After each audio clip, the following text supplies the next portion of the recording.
Curvists and new listeners, welcome to episode 102 for Veterans Day and the American Dream.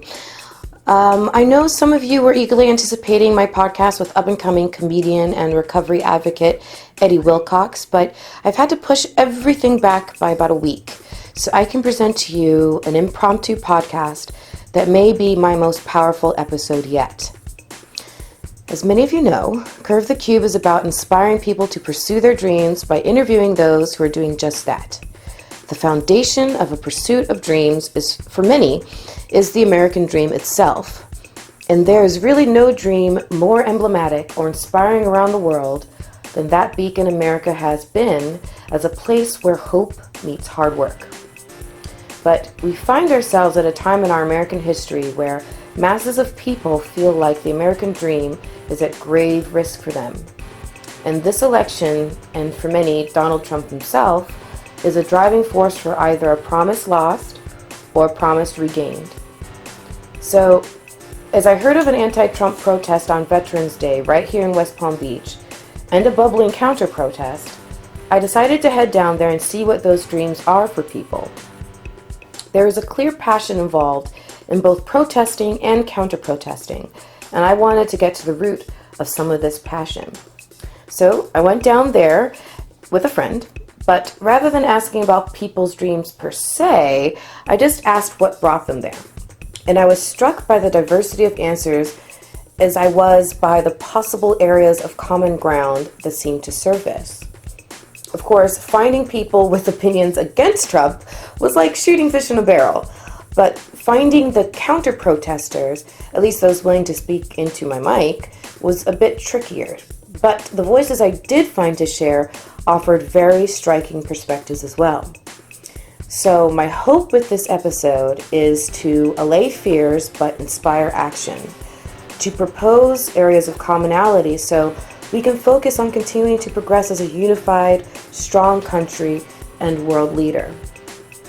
But I also admit that my goal with this episode is to help people understand one another's struggles better. We really need to stop living only in our own individual pockets. As diverse of a country as we have, we need to step out and listen to one another more. As with a few previous episodes of mine, I really try to provide a platform for those who feel like their voices haven't quite gotten heard correctly. So if you listen back to episode 56 with Sharif El-Husseini and Wendy Tobias, you'll hear a lot more information about Islam. So whether you already know about Islam or are fearful of it, that is a great episode for you to listen back to. Episode 33 with my friend Drew, who's transgendered, who's gone from being from being female to being male, and he talks a lot about the struggles of being transgendered and shares a lot of his truths for that. So go to curvethecube.com, find the SOCIOCULTURAL page for more episodes like that and like this one. I hope my listeners can pause and truly hear one another. Don't think we should hide our opinions, because if we never talk to each other, we never learn from each other. And each other's experiences, each other's opinions, each other's news sources, how to respectfully talk through conflict, how to listen to one another, and how not to denigrate one another just because we disagree. Some people at this protest, well, most people, were anti-Trump. Some were pro-Trump. Some were really anti-establishment or anti his message, but they were willing to give him a chance and just wanted to deliver a message to him. But the diversity of people themselves was extraordinary. From the classic tree-hugging hippie type to a sweet and consoling pair of protester-hugging Republican vets. And they really gave good hugs, by the way. I mean, you'll hear people talking about the environment, immigration, healthcare, gay rights, fear of Muslims, hate crimes. And one guy even makes a case for Trump needing a white room more than a White House. There are people who voted for Trump in spite of all of this stuff and against government corruption. And there are people on the Democratic side who supported Bernie Sanders for the same reasons. And you'll kind of hear how those two factions have a little bit in common. You'll hear chants from the crowd, people sharing their pain and their fears, along with my own opinions peppered in here and there. I mean, this whole election and the election of Donald Trump has really brought back memories for me of a time I thought was in the past. In particular, as I think about my son and trying to explain some of this to him, I mean, I've been left just crying hysterically during moments in this campaign. So it was really important that I was there. I felt it was a powerful place for me to be. I learned a lot.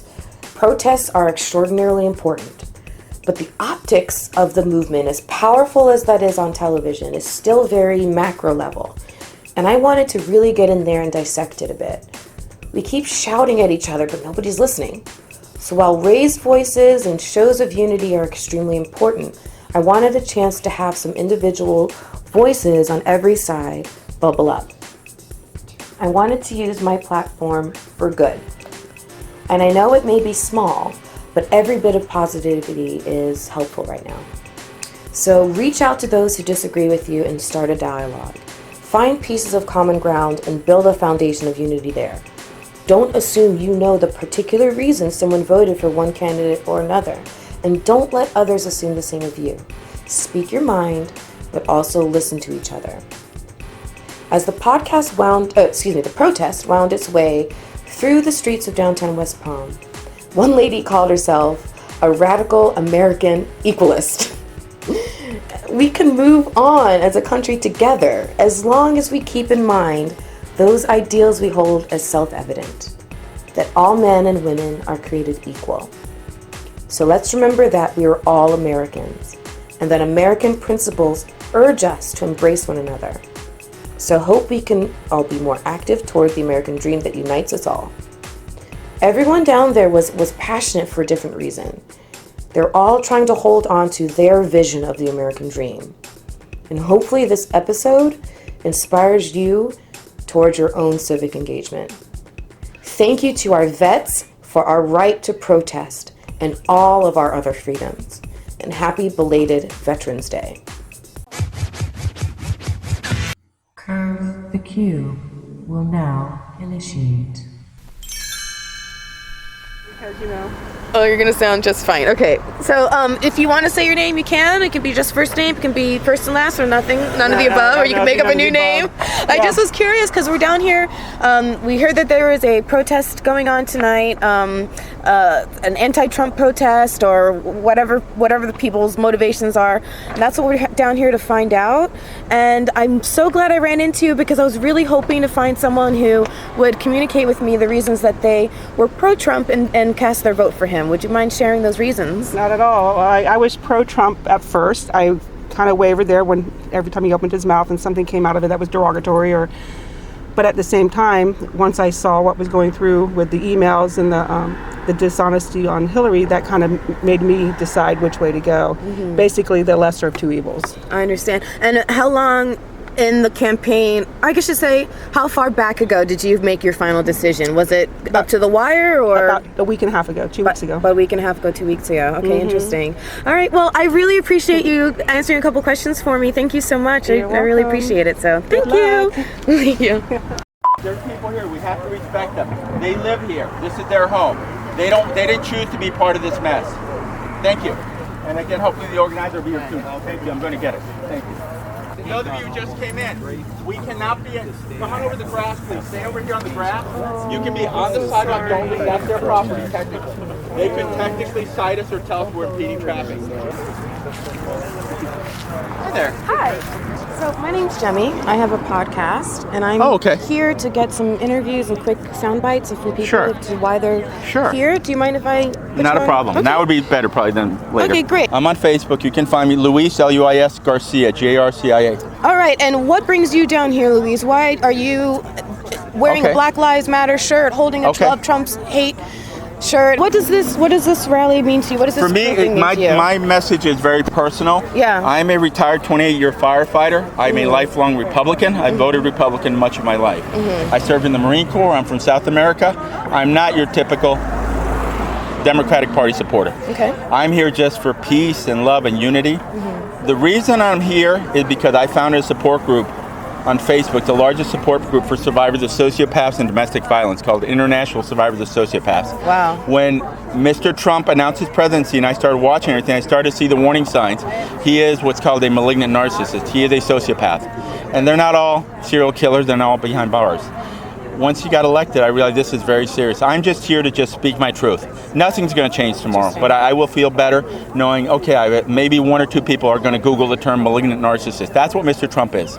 And were there medical professionals in your group who shared the same opinion? Yeah. There are lots of medical professionals, psychologists. There are those of us who work in there, and those of us who've been in love with, married, been with malignant narcissists. Mm-hmm. And the reality is, if you've ever been with an abuser, you realize, wow, Mr. Trump is exhibiting all the behaviors of a classic abuser. Can you give the most prime example? Sure. Lack of empathy, lack of remorse, compulsive lying. Those are the big ones. Interesting. Yeah. Well, failure to meet obligations, financial or social, a feeling of being above the law, and a sense of entitlement. And Mr. Trump has all that and much more. Well, I really thank you so much for your time. Good luck. I know there's a long line waiting for you, so I don't know if they're waiting for me. They're waiting for whoever's here. Thank you so much. Take care. And you can share your name, or you can be anonymous, or make one up. It's completely up to you. But I'm really just down here today to kind of get people's opinion as to what is really tugging at their heartstrings and brought them here. So I'd like to ask you, what brought you here tonight? Well, I wanted to stand out against Trump's racism, sexism, xenophobia, and put him on notice that those things he said in the campaign he can't carry out now that he's president-elect. It's just wrong. It's not my America. He's not my president. What has bothered you the most that you've seen from him during his campaign? Oh, God.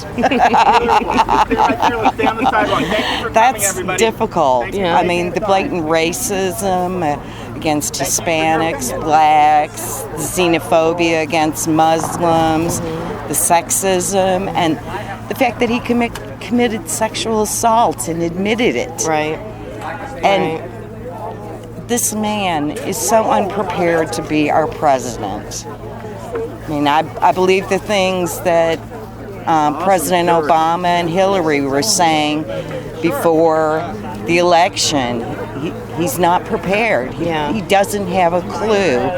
And now that I see the kind of people that he's lining up to be part of his cabinet, they're not outsiders, they're ultimate insiders. But they're people like Newt Gingrich and Sarah Palin and Rudy Giuliani. Right. Oh my God. Right.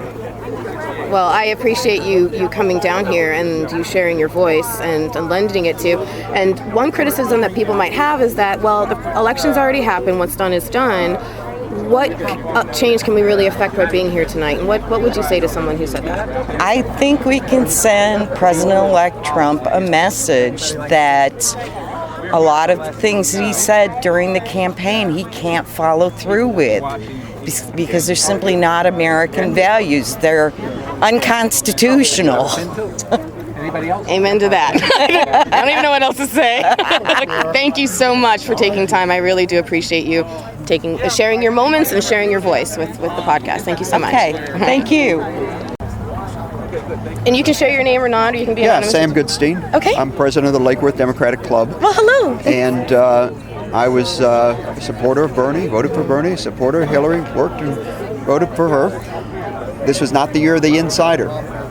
And we're here because we have rights in America, and we intend to keep practicing them, whoever we are. There are a lot of people mad in America, and that's okay. If somebody who's not mad didn't make much change in the world. Yeah. Now we'll see. I'm from Florida. If you go into drain a swamp, you got to remember what's in the swamp. Alligators. And I'm not talking about Democrats or Republicans. Washington's full of big alligators. I was involved in Occupy, and I saw that fizzle out, and I'm hoping that the political consciousness raising that we've had in this country, because people care on both sides, is going to continue, because involvement and caring gets the politicians to be responsive. What I tell people is, whoever won, they would have gone to D.C. And They're going to go to D.C. and play their games there. What's left is us right here. Do people know who their city commission is? Do you know who your mayor is? Do you know if you have a volunteer board in your city? If all the people who are involved now, Bernicrats, Democrats, get involved, we will that's where candidates come from. Yeah. If you want outsider candidates, you have to be the outsider candidate. Yeah. You can't expect someone else to take the burden. Bernie's a great guy. He's 78, man. He's been fighting all his life. We need young people who start out in journalism, ma'am. Get interested. Young women of color. Yeah. And, you know. Which, despite my voice, I am one of. What, you I sound... get called out all the time. Just kidding. A good one. I like Pam Keith. I don't know if you had a chance to meet her yet. No, not yet. She's a great candidate. She did well in the primary, and it was just a primary, but she's somebody who I hope will run again for something else in Florida. All right. And the things that politicians do make a big difference in our life. Most people are too busy working, raising families, trying to get by to get involved. But maybe this election will get people to get involved. Well, let me ask you this. Okay, so for the younger American who, if they say that they have some time on their hands, maybe they're still discovering who they are, right. They're maybe looking to fill that time with a hobby, let's say, right? Yeah. What would you say to them to spur them to move into a hobby that is that surrounds the atmosphere of politics, like joining a volunteer board or something like that, that is more on helping your civic community rather than other hobbies that they may otherwise turn to? I think volunteering is a great thing if you have time to do it. Yeah. I would not recommend volunteering politically. Okay. Because you want to meet people who are involved in things for their passions, right? Uh-huh. And politics, I mean, you could do it, but you're going to find out that it's just not my first. You were talking about a young person, their first thing. When you come to it, you'll be ready for it. Yeah. Right? It's not like, because you're going to get burnt out. Right. I don't want someone to get burnt out in politics. I want them to learn to love working for the environment, doing cleanups, working at their church, something like that will give them the energy that they can then pour into politics. Yeah. Because it drains your soul. And so you need a hobby that will renew your soul. And then, don't say that. well, it's true. You need, there are two kinds of hobbies. There's like work, and then there's the thing that refreshes you. Yeah. You're fishing, whatever it is. Because there's like there's our obligation to do what we can to make the world better, but you also have to make time for yourself and your family and things like that. Let me ask you this, because as a Bernie supporter... That was an interesting question, by the way. Thank you. As a Bernie supporter, I know a lot of what energized the Bernie movement was the idea of finding someone who's a little anti-establishment, can shake things up, and all of that. That seemed to have been a lot of what motivated Trump supporters too. Yeah. So what do you think are the commonalities that may be between a Bernie supporter and a Trump supporter that have that similar foundation that can speak to hopefully some unification? We believe every vote should count, right? Yeah. We believe that Washington has big problems that maybe somebody from outside of Washington, or at least bringing outside Washington ideas, could help with. I think we believe in the American system of government. We don't think it works that well for the average person. I think we believe in that there's a divide in America between the very, very wealthy and what we like to think of as the middle class. Yeah. And Channel 5 News is... yeah, they're pretending for Channel 5 News. I like that. All right. Well, I thank you so much for all of your insights. Oh, you're very welcome. Reject hate! Reject hate! Reject And that is a lovely, lovely note to end this portion on. Thank you so much, Sam. Thank you. Reject hate! Reject hate! Reject hate! Reject hate! Reject hate! Reject hate! Reject hate! I'm recording people for a podcast. Would you mind being recorded? Sure. My daughter's gay. And, All right, hold on, wait. Oh, it is recording. Sorry. You can say your name or be anonymous, or it's up to you. Yeah, well, I can say a lot of things. Okay. What Well, I thought your thoughts on how The it would affect your trickle-down? sports. Oh. Yeah, sports life. I thought that was interesting. You were saying. Yeah, I'm a diehard Patriots fan. Live and breathe it. I have a Pinterest board with 1,000 followers, and since Belichick and Brady came out in public support for Trump, I just don't even feel like watching football. Yeah. It's sad. It's affected my life in lots of weird ways. Not only that my daughter's gay and Pence believes in Conversion therapy. in conversion therapy, It's horrifying. and so you're black, you're born black. I'm white, I'm born black. My daughter can no sooner help that she's gay than you can help you're black, Right. and I can help I'm white. Right. So, Right. You know, even getting a tan, you're kind of SOL. Exactly, and there's nothing my daughter can do but live an unhappy life and pretend she's straight, Right. you know, Absolutely, and absolutely. I'm a woman. We have a man in the White House that has zero respect for women. And admittedly. Admittedly, and I just have to support all these people that have no voice, and the kids in kindergarten that are being told to go back to their countries and to go home, and the spray painted signs that say "Make America White Again" with swastikas. It's unheard of. Right. And it's going to have a trickle-down effect on the people that won Trump too, right? Yeah. I think that this is going to have a far different effect on the pro-Trump people than they think. So Trump's slogan was "Make America Great Again." What do you think how would you describe the effects so far? I think they're horrendous. I think they're separating families. I think it's insensitive. What's the word? Just hate. Mm-hmm. I think that people that were close and loving are being torn apart by this, and it's not being torn apart. I believe in a person can have their own opinion. I believe that if you don't support Hillary, I'm not going to like you. That's not what I'm upset about. I'm not upset about people, not having my view. I'm upset about the injustices that are going to be seen. I'm upset about the inequality that's going to happen. I'm upset that families are being torn apart because of their support, not of their opinions of what's going to happen to the actual country as a result of him being in the White House. I'm not saying I agreed with everything Hillary was for, but she wasn't for anti-gays, anti-women, Obamacare. You might not be for Obamacare, but I'm for everybody having health benefits. So what do I see? I see a complete division. I see fear. I see a lot of fear. I don't see anything positive. I'm a person, I'm going to live in the moment. I'm going to hope for the best. I really am. And we'll see.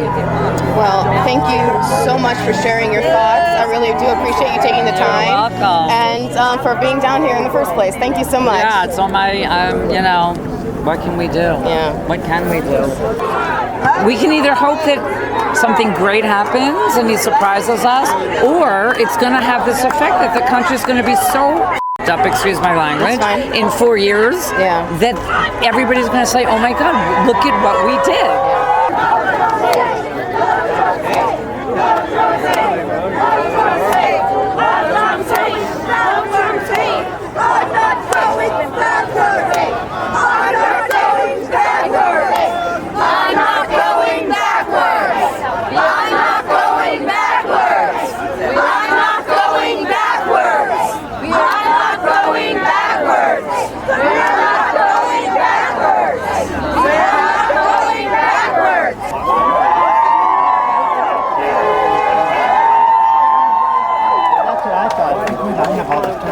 Roe v. Wade, here to stay.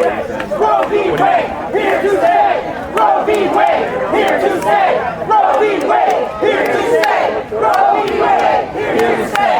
Roe v. Wade, here to stay.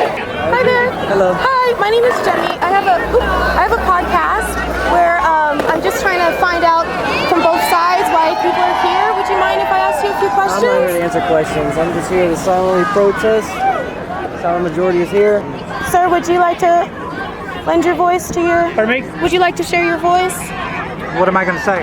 I'm just going to ask you. I just trying to find out Who from are you both with? sides. I'm with Who are you Curve. with? I have a podcast called Curve. You're with who? I have a podcast called Curve the Cube, and I'm just trying to do a special episode where I'm talking to both sides and just trying to get both voices on one recording. I just thought maybe I'd ask I'm you here some questions. supporting the United States of America. Would you A mind? man that got elected president, assuming the electoral college comes through, and he deserves a chance to do his job. If he doesn't do his job, then we can vote him out for a year. Give him a chance, USA! He deserves a chance! Give him a chance!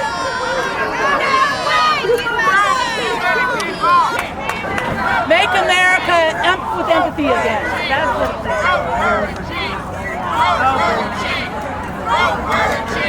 Hey folks, this is Jemmy, and I am live downtown West Palm at a anti-Trump rally. We're standing in front of Trump Tower, and now it's important to note that Trump does not own this tower anymore, Trump Plaza.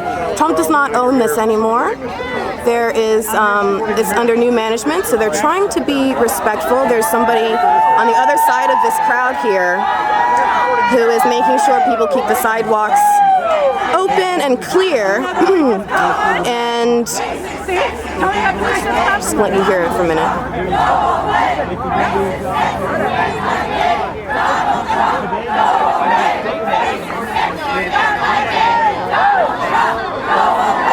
You know, I'm taking both sides here for the podcast, Curve the Cube podcast special episode. I'm just interviewing both sides, and I honestly wanted both opinions, so hopefully I still find a Trump supporter. There was one woman who was really sweet and allowed me to ask her a few questions when I first got here, so that was really nice. I do appreciate that one lady. So we're trying to see if there's anybody else who's willing to speak on the record. But I can only so far get interviews with one side, so I'm still working for you people. Still hoping to interview someone who supports Trump and wants to share their opinion as to why they are here. I'm very interested to see if anything about this podcast can lend itself to some unity. We are very torn right now in this country. Our wounds are wide open for all the world to see. And this was the result, guys. So we have to work together, try to put this country back together. But I am at least happy to see that there are a lot of people here who support one another and are unified towards equality. And that is what our great country was founded on. No Donald Trump, no KKK, no fascist USA! No Donald Trump, no KKK, no fascist USA! No Donald Trump, no KKK, no fascist USA! I'm just trying to find out from both sides why everybody's here, so I'd love to include you. Would you like to be on the podcast? For what side do you think I'm on? Oh, it doesn't matter to me. Okay, yeah. It's everybody's voice. I'm here for the people. Okay. It doesn't matter to me. I'm just trying to get everybody to chime in as to why they're here. Sure. So I'd like to ask you why you're here. If you can say your name or not, or be anonymous, or make one up, it's up to you. Ready? Yeah. Okay. My name is Jason Parsley. Hello. I live in Boynton Beach. All right. I identify as a gay man. Okay. I'm here to support my fellow black, brown, queer, women, people. I believe in America, and I believe that love trumps hate. I believe these rallies are good to show that Donald Trump and the GOP do not have a mandate. They did not win a majority of the popular vote. You know, Donald Trump won 47%. That's not a majority. And we need to continue to let our voices be heard so that they're not silenced. And this is the best way to do it. We got to keep coming out. So let me ask you a question. You brought up the 47%. Were you surprised that it got to that number? As high as that number? Yeah. No, I figured it'd be around there. Okay, all right. So what do you think it tells you? Does it tell you something about the country that he had 47% support? I don't believe that the majority of his supporters were racist or bigots or sexist or whatnot. I believe that they're hungry for some sort of change. Right. But I believe that unfortunately he's not the change that they're hoping for. Right. And I believe that they're gonna have a eye-opening experience in the years to come. I agree. You know, I think that, I think there are a lot of people that voted for change, and what I hope is that a lot of people who are voting for change, who were supporting Bernie to start on the Democratic side, who after the primaries may have ended up supporting Donald Trump, I have a feeling there may be a little bit of common ground there. As you talk to your friends, your family, anybody who is in your circle, is there anybody in your circle that you've talked to who did support Donald Trump, that you understand their reasons why? Well, my families, many of them do support Trump. My mother supports Trump. She mainly supports him because she wants the border closed. And I believe it's really, he's touched a nerve, and he's really played on the worst fears in our society. You know, she lives in Kentucky. There's not really an immigration problem. So why she's so concerned about the borders, I have no idea. But this is sort of the what he's awakened. I have a friend on Facebook that did support Bernie, and now he supports Trump. It's because of the anti-establishment.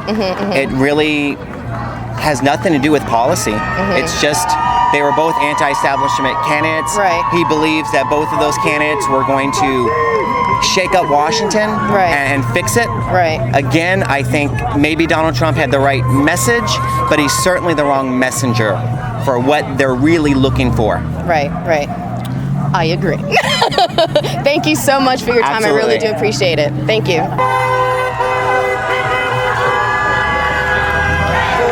You're a veteran? Yeah. Can I give you a hug? Aww. Can we do a selfie? Well, you're on Facebook Live. Hi, Facebook Live! I just got a hug from a veteran on Veterans Day, and I think that is amazing! Thank you for the hug. I see you're down here. You have a USA shirt on, a veterans hat on, you're both vets, you're carrying a sign that says free hugs. Yep. So I really want to know, why are you down here tonight? We're just down here basically to give out moral support, because we know a lot of people out here are really upset of how the election came out, and we're just trying to be out here being peaceful, giving out free hugs, kind of release some of the tension that people have with how mad they are with how everything turned out. So we fought for this right. That's why we joined the military, is to fight for the right to be able to support and protest, and peaceful protests. So. Well, we all thank you very much for fighting for that right, and not just on a night like this, but on every night that we celebrate our freedoms. And what did the election mean to you as far as your American values and your American dreams and what you believe in this country? It's my son. He goes to West Point. Oh, congratulations! Oh gosh. That's a hard question. I don't know. The way I took it as is. That's what it means to me. Gosh. I don't know. I think the country needs to be ran more like a business for a little bit to try and get our country out of debt, and not so much about politics. I think by getting our country out of debt and creating some laws and stuff to keep people from coming in that aren't technically supposed to be here. That way, the benefits that we have here go to people that were born here, people that were that came into the country, to where they have the right. I kind of in left field with this. I'm sorry. Well, I think just don't put me on video. No. Well, speaking of video, I think it's great that you're doing a Facebook Live, and let me ask you, so how do you help through your circle of people that are around you, your friends, your family, to help be a voice towards the free hug movement, the love for, how do you help to spread that message? By giving free hugs. Just giving free hugs. Giving free hugs, coming out. Yeah. I actually want to go across the street and see if anybody wants one. Well, I think you should. Thank you so much. Thank you for mine very much. God bless y'all. Ready to go! Fired up! Ready to go! Fired up! Ready to go! Woo! I came down here tonight to kind of see if I could find out why people are here. Do you mind if I ask you a few questions? Yeah, that's fine. Okay, and you can say your name or not, or make one up. It's completely up to you. Do you just want to interview him? Both of you are totally fine. Sweet. I would love. No. I love that you're both. Yeah, tag team me. Wait, that sounds weird. But anyway.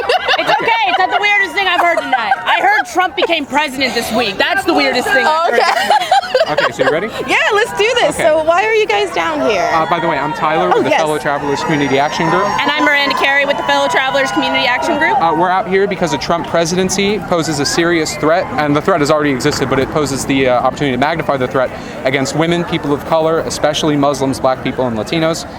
And there needs to be on-the-ground mobilization against this narrative and against the people who push it. And where does your organization originate from? We're a local organization. We started in the Lake Worth, West Palm Beach area. We now operate from, can you hear me? No, yeah, you're good. Okay. We now operate from as far north as Jupiter to as far down south as Broward, and we also keep in contact with groups from Tampa all the way down south to Miami. And when did this get started? This group? Mm-hmm. Man, it's been about a year and 2 months or so. Okay, all right. And so what has been the interpretation of the Trump campaign and this whole election the election as a whole to your group? What have been your interpretations of what's happening? Well, as far we haven't really endorsed either Clinton or Trump, mostly because they are both not good candidates fit for presidency. Clinton cannot appeal to a Latino or African American community, mostly due to the things she did during the Clinton administration in the 90s, and Trump is flat out open about his bigotry. Both are not strong candidates for the presidency, and Tyler, you can continue on with that. Clinton endorsed an aggressive foreign policy, which could very well have gotten us into a war with Russia. She also, as head of the neoliberal capitalist system and as potential president of the United States, she would have continued and permitted the police killings of black people all across the country in ever-rising numbers. So she would not have been good for us in any way, shape, or form. She also endorsed the Dakota pipeline, more or less condemned the protesters at that pipeline, threw indigenous people under the bus, people of color under the bus, and spent her tenure as Secretary of State killing Muslims abroad, so we can't really say that she'd be much better for them here. Okay, no problem. Trump, on the other hand, is all of those things also. And also he sounds scary, and he's emboldened people on the right, on the ground, to mobilize and spread their agenda of hate. So that's not good either. What do you hope for this country now that we find ourselves in a situation where there's so much divisiveness, and we've literally been looking at each other from two sides of a line for quite some time. What do you both hope for the country, and what do you more realistically expect? What I hope is that people will realize that change has never and will never come from above, and change will come from communities standing in solidarity with each other, building united fronts, building mass organizations, cooperating for the collective interests, and protecting the interests of marginalized groups, the working class, people of color, Muslims, women, and so on. What I expect, we don't know. This is a historically unprecedented thing, that a far-right populist of Trump's nature to come to president and to appeal to that segment of the American population, we have no idea. It wouldn't be very smart to start guessing about it and go off of that. Do you think there's enough of support that people that supported Trump, who supported him for reasons of the anti-establishment message, do you think there are enough of them who maybe held their nose while they voted for him, still wanting to reject all the other messages that you seem like you're rallying against? Do you think there are enough of them who can join up with enough of Democrats who felt similarly to propel a movement like what you're speaking about forward? Personally, I hope that both the Democrats and the Republicans realize that their parties have thrown their interests under the bus. Trump doesn't care about poor people or working people or anything like that. Not a million years. And on the other end of the spectrum, Clinton definitely didn't care about poor people, working people, people of color, or anything of that nature.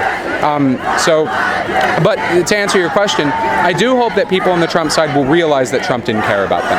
And I hope that they'll not give up and just accept that. I hope that they'll hope for something better and work for it. I hope they'll realize that every poor white man in America has more in common with every poor black man in America than either of them do with any politician who could run for president. And which founding principle do you think we should try to hold on to most as a country right now to heal ourselves and move forward? The founding principles of this country are very iffy. Really, I would say that we need to stand by the idea that we need to organize, educate, and agitate. Rather than focusing on the principles that built this country, we need to focus on the principles that unite us as workers, as individuals, and as the masses, as the people of this country, to fight back against the elites, against the Electoral College that put people like Trump in power in the first place. Well, I thank you both very much for your candor and for your time, and fight the good fight. Keep believing in what you believe in, and being patriots. Thank you so All right, much. thanks for coming out, by the way. Thank you. I know it can be kind of scary and dangerous because it is. So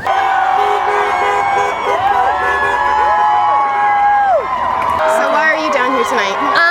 Because you know what? I think Donald Trump was a circus master. He had his own reasons for doing what he did, but it's scary what he brought out into the light. He brought into the light a population of people that I think the general population, we got complacent. We got complacent, and we didn't realize that this many people were still out there that were this prejudiced and hateful. And now, you know what?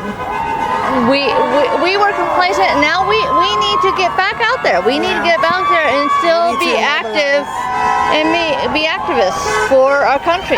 It's a wonderful sentiment. I love that. And may I ask you the same question? Why are you Hi, my name is Millicent Henry. I don't mind saying my name. Okay. All right.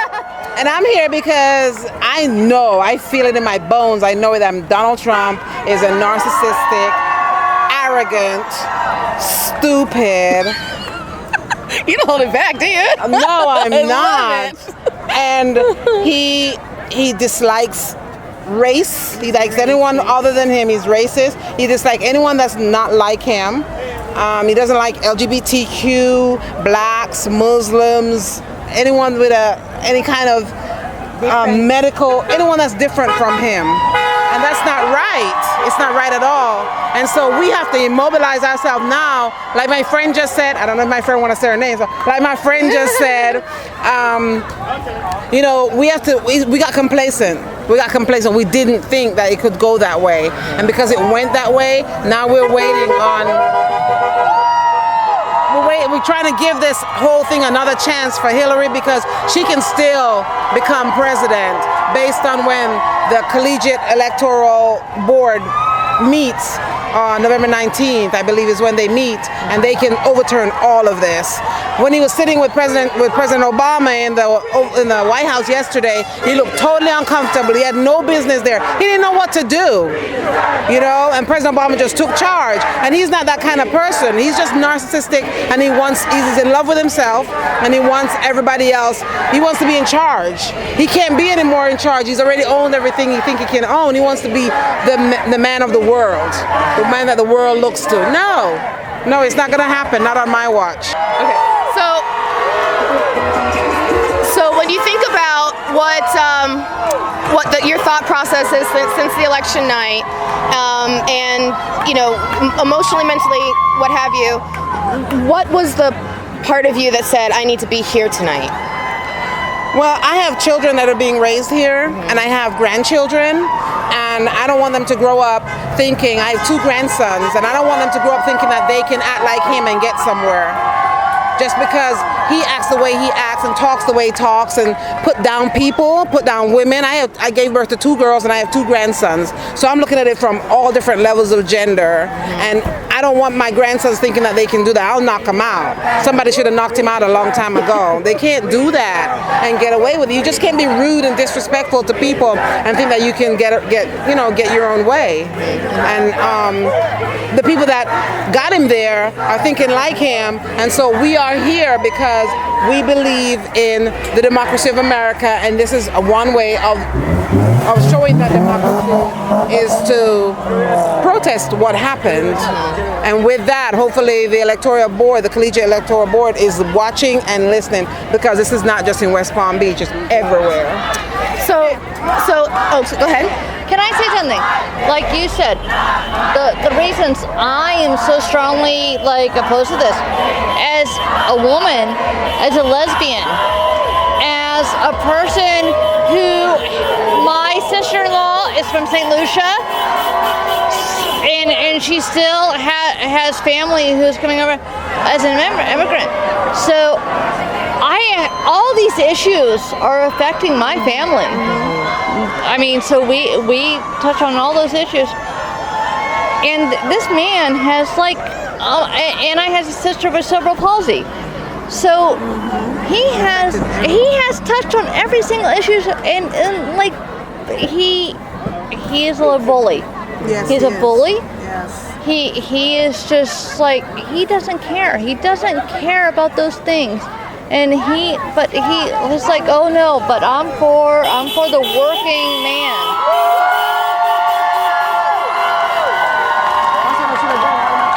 So let me ask you this, because as Millicent was saying, you know, her hope is that when the final votes are officially cast, you know, that they would have heard the message. December 19th. So if, let's say that doesn't happen, let's just say that doesn't happen, and we do have a President Trump on January 20th. Yeah. What do you hope happens that heals us and moves us forward as a united country? What do you think the alternative? What do you My think first we thing is should be that doing? he needs to apologize. Okay. He is so stuck on himself, he doesn't feel like he even owes anyone an apology. You must apologize for what you've said. We teach our children this. If you do something wrong, say, I'm sorry. But he's not sorry. So He needs to be remorseful. He needs to be remorseful, apologize to the people that he has hurt and put down to get there. And if he's really real, if he's a real person and not a bully, then he will do that. And he'll mean it. And we will stand with him. But we can't stand with him like this. You don't just say something and turn and walk away and think it's gonna be okay. It's not gonna be okay like that. You see what's happening. Right. It's not okay. There are definitely a lot of open wounds. Yes. But I think we as the American people, we need to wake up. You know, because we've been complacent for so long. We had the 60s, we had the 80s, and now we got complacent. We need to wake up and we need to be activists again, and we need to fight for these rights that we just took them for granted. And now we need to start fighting again. Well, thank you, ladies, for your voices. I want to say something else. Go for it. I'm an immigrant. I'm Jamaican. Oh, you're Jamaican. I'm Jamaican. Okay. Yeah, she's Jamaican. And we are Jamaican families, and we came here for a better life. Yeah. And we didn't come here to get away from what we came from, the third world country where the government is crooked and take the money of the people. And that's why there's so much poor people in Jamaica. And I didn't come here to deal with none of that. I took my children from where they were to Florida for a better life for them, to raise them better. And they can't be growing up like this, listening to this man talking So let me like ask this. you then, because there definitely was a fraction of the Trump support base that were supporting him because he had an anti-establishment message. And we can argue all day long whether or not he's actually going to make good on any of that, but that was a lot of his message that spoke to a lot of the people who ended up voting for him.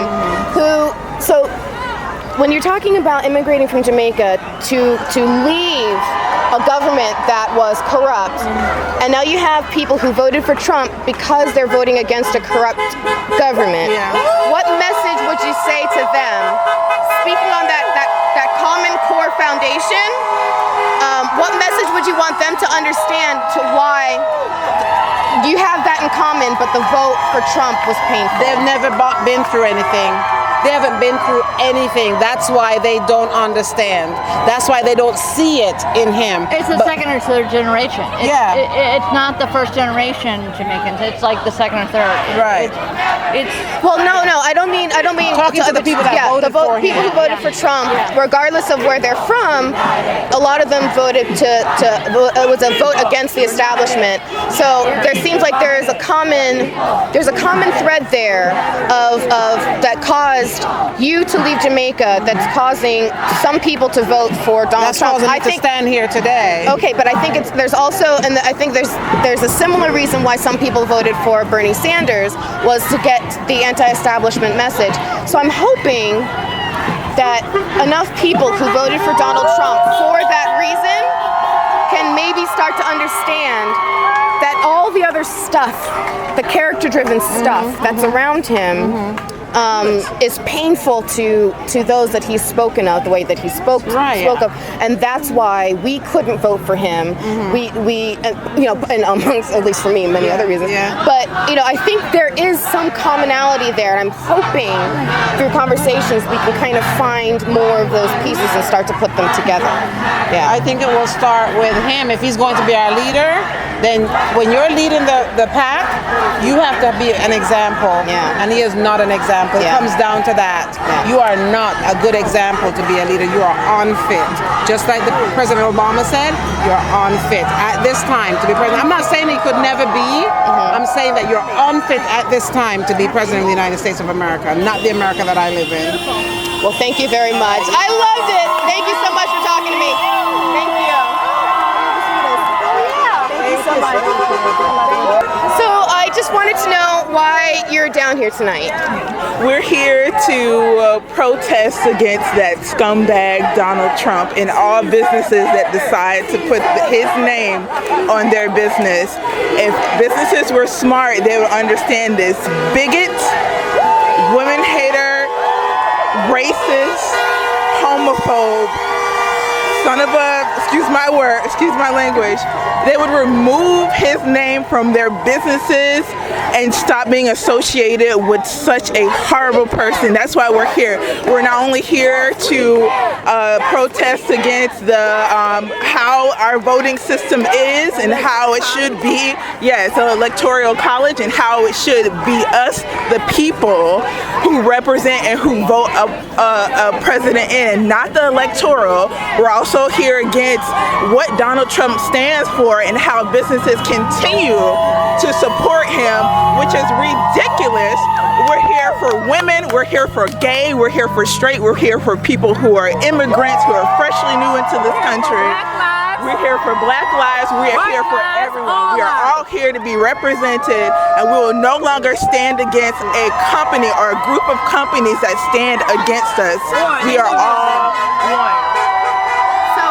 Would you like to expand on your thoughts? Why are you here? What would you like to say? Well, the same as her. I'm here because of how the Electoral College handled things in regards to our votes. And, we didn't appreciate that and all that Donald Trump has said during the campaign run and how he has discriminated against all races, all nationalities, and I don't know who voted for him, but whomever did vote for him. He doesn't represent us. He doesn't represent the popularity. He does not represent America, and we're here to show the world this is not America. This is not our president. Let me ask you a question. Do you mind if I ask you guys about how old you are? Just age range? Sure. 20s? 30s? Teens? I'm early 30s. Okay. Early 30s as well. Early 30s. Okay, so I'm a little bit older, but I do, I'm sure you guys very much remember Bush v. Gore and all of that. So the reason I wanted to bring that up, because you do mention the Electoral College a lot. So there have been exactly 4 times in our country's history where the Electoral College votes and the popular vote didn't match. Now, 2 of those are way too old to even bother to mention, okay? But the last one was Gore v. Bush, and then, of course, this year. So what do you suggest should happen? What is the message that you think needs to be understood about the Electoral College and the process in general? First of all, we need to know exactly who the Electoral College is. There's nowhere on the internet that allows us to see who these exact people are. So we definitely need to break down the gate on that and know exactly who these individuals are and what persuades their vote. Why do they vote that way? Is it because they're Republicans? Right. So we need to know. So things we need to know. We the people need to know that. We're entitled to that. We need to, because what the electoral vote was established way back in the 1800s. Am I correct? It was established in order to create. I'm gonna use these words very lightly, but quote unquote fairness between slave owners and non-slave owners, and to more proportionally represent the males in the household, et cetera, et cetera. So that's essentially when it was established. That's not what Madison Jefferson wanted it for. It's not what he was the one. Him and also who? Jefferson, I believe. They're the ones who created it. And I know now that they will be rolling over in their graves to know how they are using it. It wasn't for each electoral college member to vote exactly the same. It's to vote who do you think the people would want, the better choice for America. And that's not what they're doing today. Right. So I just got finished talking to a lady, and what she said that she wants from being here tonight and from protests like this all over the country is for on November 19th, when the Electoral College sits down and casts the official votes, for them to have heard our voices and still elect Hillary Clinton. Do you think that there is any chance of that happening? Do you feel like that should happen if it can? I absolutely believe so. I think that they need to go and listen to the people's voices out here all around the United States. They need to really sit down and come to grips that we don't want this president. Right. We don't want this president-elect. That's not who we want. Right. So if they go and realize that, and if they can change their minds about who they originally selected, that'll be great. I think it'll be great for the United States. I mean, the president-elect, whoever he or she is that's coming into power, they're going to be voting for more than 200 judges in the United States. Do we want it to be Donald Trump? Don't get me started on that answer. I think that's the thick of it. It's something that was established hundreds of years ago, and it's outdated. Let's take the dust off of it. Let's amend it. Let's put things in place to acquire more checks and balances in our election process. Do you know that all around the world, we are the only country that has an electoral college? Every other country out here in this world who sees our democracy and wants it for their own country, they selected everything except for their electoral college. Why is that? Why is that? Why did they select everything except for the electoral college? So that's telling you right there that the United States is suppressing their people continuously and oppressing their people. Why is that? They need to change it. Today's the day. This year is the year. We're not handling it. We need change. So I heard you chanting earlier, Black Lives Matter, and I was curious. Oh no, thank you, you're so sweet. Thank you so much. I heard you chanting Black Lives Matter. As you watched this campaign go on, the election coverage and everything else, and you heard what was said, and then after election night, can you touch upon the pain and the sentiment and the feeling, the nerve, specifically with being black in this country, that is causing you to want to speak out? Because at the end of the day, when these things happen, the black economy, the black person is the one who feels it the most. Out of all minorities here in the United States, we're the first one to feel it. We're the ones to feel it the most, and it's not right. And since you talked about Black Lives Matter, I just want to go to Colin Kaepernick. He was over here supporting us, saying Black Lives Matter this and kneeling and doing all of this, but did he vote? No. He did not vote. And now that's a slap in the face of my ancestors. Terrible example. Everybody.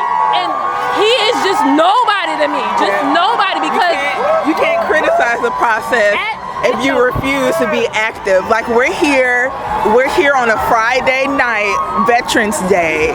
We could be out, partying or something like that, but we chose to be active in our community to show that this is important to us. And if black people of minorities, especially being here in South Florida where there's a large Hispanic, Latinx population, people should stand up. There should have been more of us at that polling place. And I am happy that as South Floridian, that South Florida voted predominantly for Hillary Clinton. I'm so proud of that, but there could have been more of us out there stomping the ground. We are definitely the ones that are first affected. We're the first ones to lose our jobs. We're the first ones to it to affect our community, and we just want to change. Well, let me ask you this, because I think I saw the stat today that 20 to 30% of age black males couldn't vote because of their felony record. When you hear a stat like that, what does it say to you as far as especially the results of the election? You know, it's truly sickening and it's hurtful that because of their past indiscretions of what it might be, they might have committed an offense when they were younger, and it to still affect them as an adult, and they can't have a clear path to be able to vote. I mean, sometimes their record has even been expunged and cleared, and for them to not even have that simple right to vote is just heartbreaking. Yeah, it definitely is heartbreaking. And not only that, but the process regarding if I'm a black minority, I am 10 times more likely to serve more time than my white counterpart for the same crime. Or to be charged in the first place. And I've seen it for my own eyes.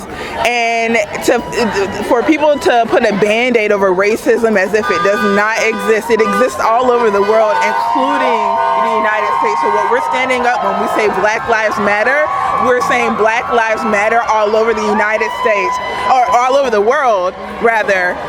You know, what frustrated me with the All Lives Matter quotes and was that we're not saying only Black Lives Matter. We're saying Black Lives Matter also. Right. Black Lives Matter also, because people seem to have forgotten that sometimes. So, seriously, thank you so much for lending your voices. Is there any final thoughts or anything else you wanted to say you didn't get to say? I just hope that the Electoral College changes their mind, and something is coming. Trump has several lawsuits and court trials on the docket coming up, and hopefully that will make him ineligible to be our president. So I hope some things truly do happen in the near future in regards to those lawsuits and all of those trials that will be going on coming up. But in all, he's not my president. President Barack Obama and First Lady Michelle will always be my president and First Lady. Right. All right. Thank you so much.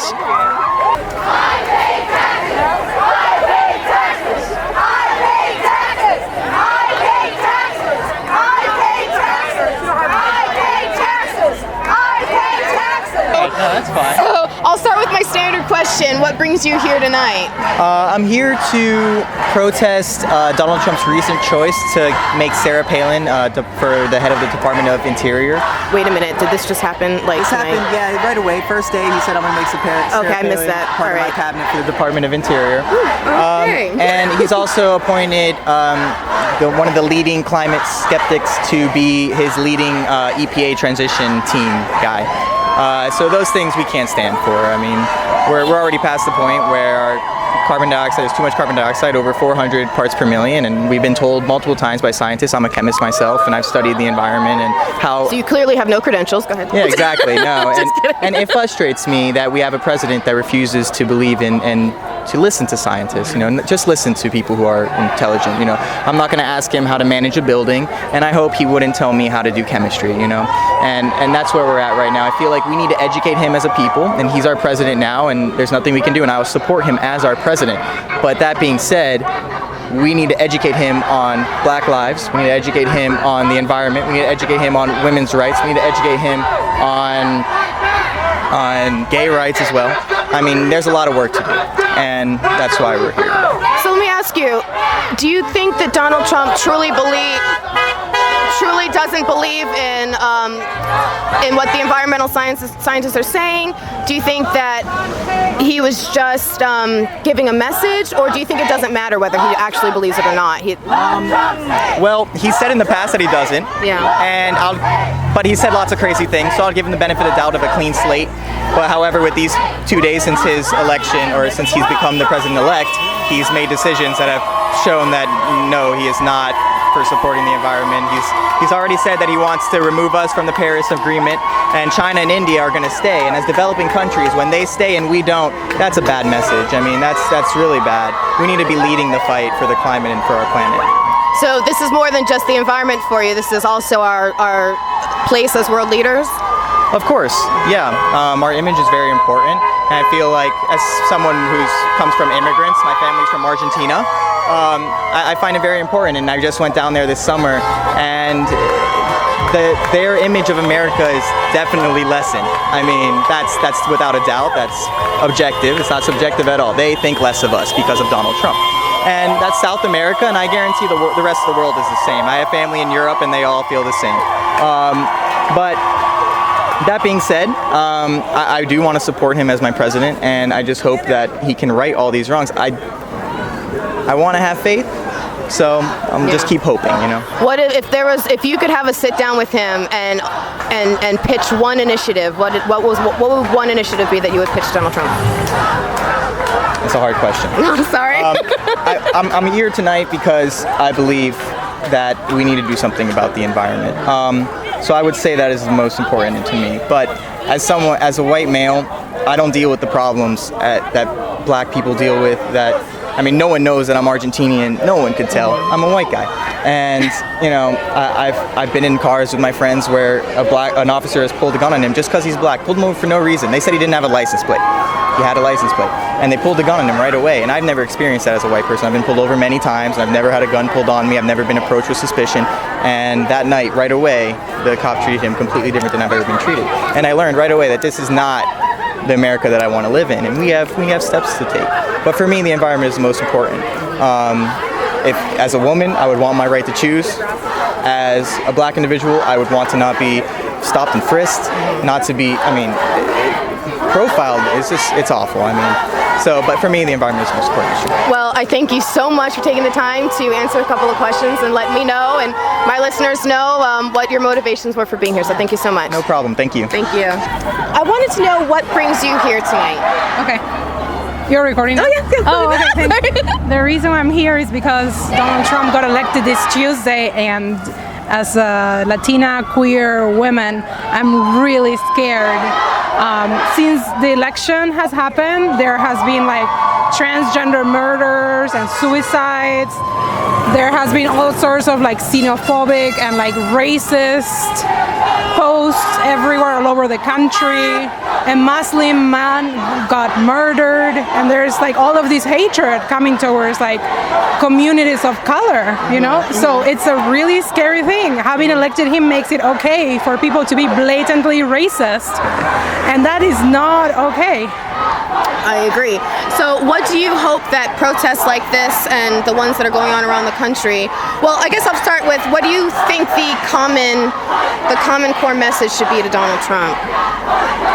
That his divisive politics are not okay. That hatred towards Muslim Americans or Muslims is not okay. Hatred towards the poor community, or any attack on gay rights or on women's rights, that is not okay. That would be the message, that minorities are not to be messed with. Okay. And when you hear his slogan, "Make America Great Again," what thoughts do you have?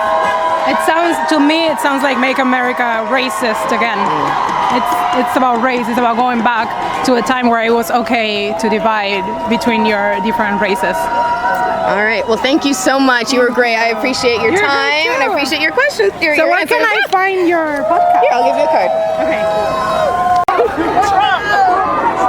Hey, can I ask you a couple of questions? My name is Jemmy. I have a podcast, and I'm just out here kind of collecting voices on it. Do you mind if I ask you real quick just a couple of questions? Would you mind sure, you can ask all the questions you want. All right. So you can say your name or be anonymous or just make one up. It doesn't matter to me. But I just kind of wanted to find out why people are down here. So I'll start by asking, why are you down here?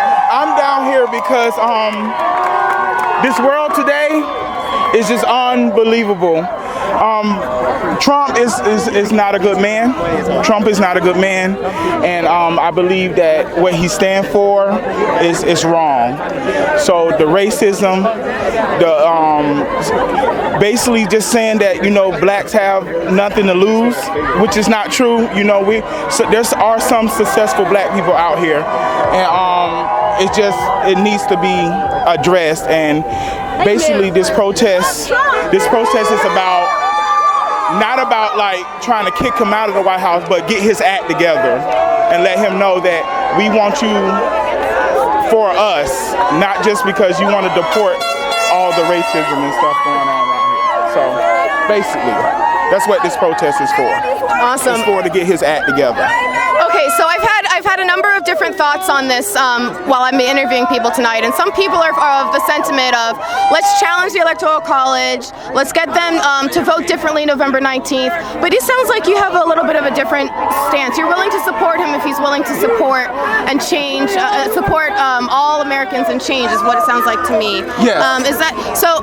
What do you hope that Donald Trump changes if you were to give him one action item on his day one? What could We're all he do? American citizens. We're not immigrants.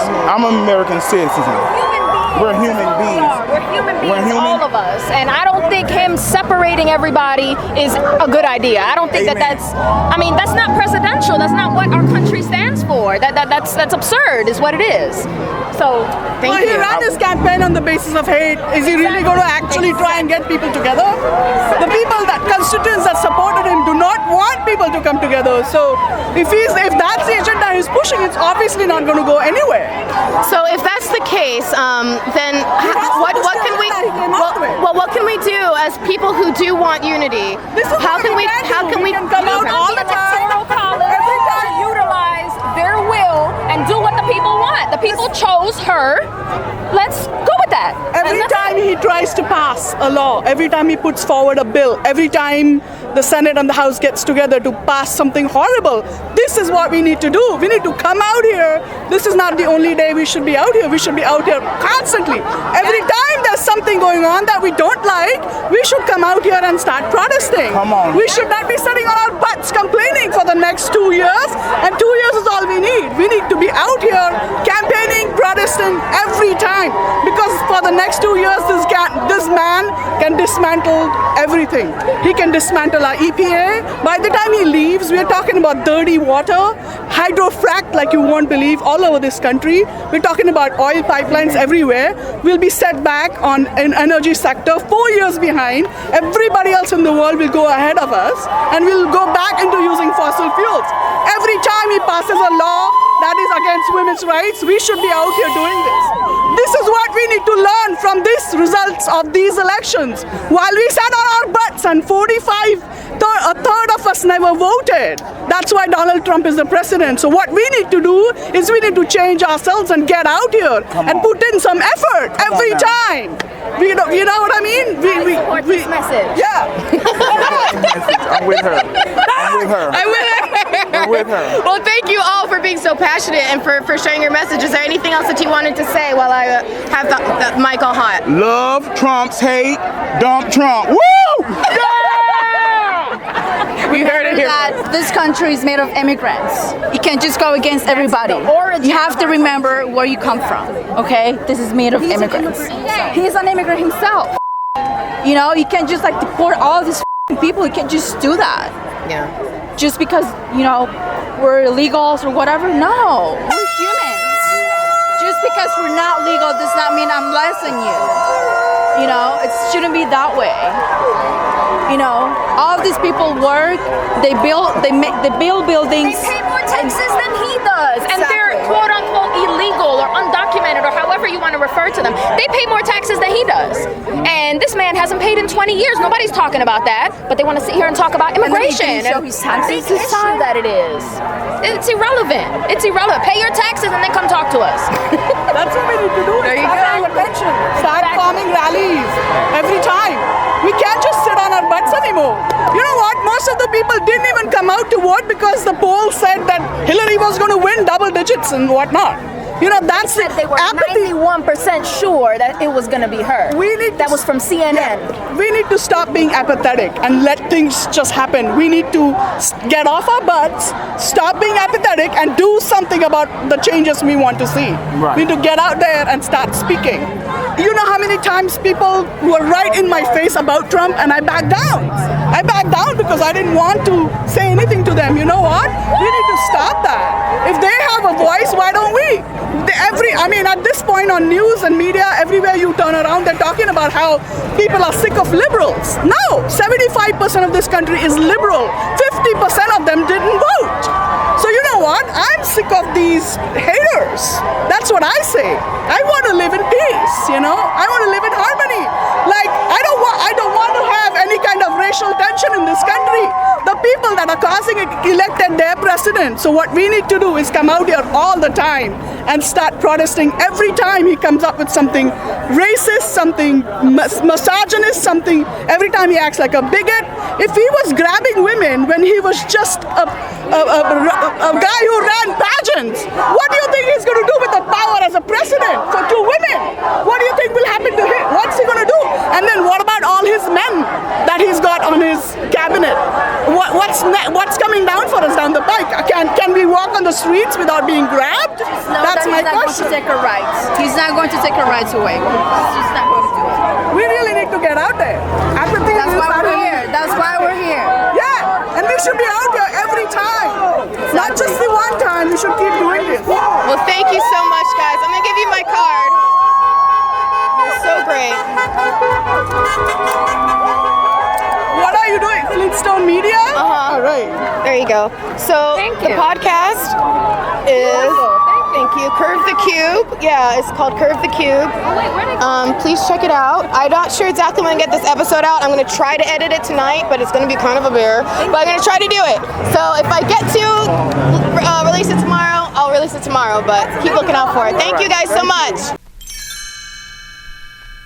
You have successfully curved the cube. All right, Curvists and listeners, I really thank you so much for listening to this 102nd episode of the Curve the Cube podcast. Like I said, extremely powerful stuff, right? I mean, the diversity of opinions and voices was just, I was so happy to be able to capture it. So please, please, please share this episode, email it, tweet it, put it on Facebook. Let's make it viral because I feel like a lot more of these voices and opinions need to be heard. If you have any questions or have anything to say, any feedback whatsoever, please email me at curvethecube@gmail.com. That's curvetecube@gmail.com, and I'll be happy to hear from you. So this episode of the Curve the Cube podcast was sponsored by my brother Gerard. Under his company, GLE Esquire Consulting, he gives sound legal business advice. If you either want to start your own business or need some guidance regarding the business you own or work for, give him a call.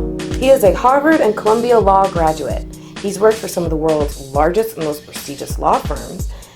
He's worked with clients in a variety of industries, including financial services, agriculture, music production, you name it. So when you're his client, he will not only be your lawyer, but also your trusted consultant and friend. So please reach out to him at 786-531-9834, or you can email him at Gerard, standard spelling, at GLESQ, stands for Gerard Lugano Esquire, GLESQconsulting.com, or you can find him on Facebook at GL Esquire Consulting LLC. Thank you as always to DJ John Hitta for the music beds. Please follow Curve the Cube all over the social media interwebs. And with each and every episode, I hope to bring you some inspiration and motivation to help you pursue your dreams. And with that, of course, includes the American Dream herself. So please get involved in your local community and do what you can to raise up your voices for the American Dream. God bless.